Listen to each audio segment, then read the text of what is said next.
ఎత్ర నార్యస్తు పూజ్యంతే తత్ర రమంతే దేవత. ఇది కేవలం నానుడి కాదు, నవ భారత ఆత్మ.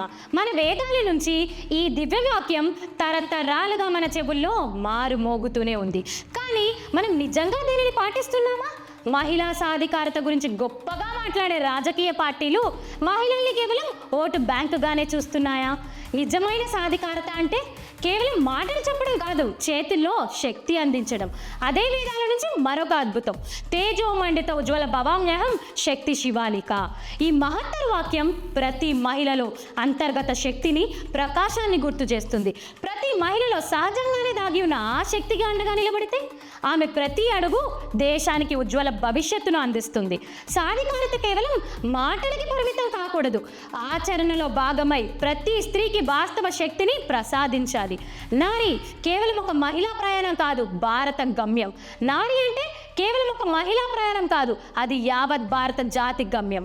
భారత్ ఆవాజ్ నారీ ఆవాజ్గా మారిన క్షణం, ప్రతి గ్రామంలో, ప్రతి పట్టణంలో, ప్రతి నారితో కలిసి నడిచిన క్షణం. ఇది సాధికారిత కోసం, స్వాతంత్ర్యం కోసం మనమంతా కలిసి చేస్తున్న ప్రస్థానం.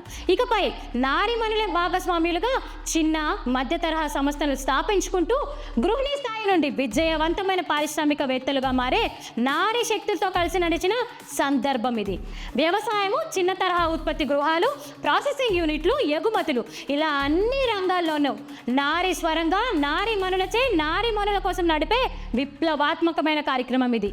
ఈ సమిష్టి ప్రయాణంలో ప్రతి మహిళా శక్తిగా మారి కొత్త చరిత్రను లిఖిస్తుంది. మీరు ఇందులో భాగం కావాలనుకుంటున్నారా? రండి, సాధికారతను కలిసి సాధిద్దాం. జై హింద్.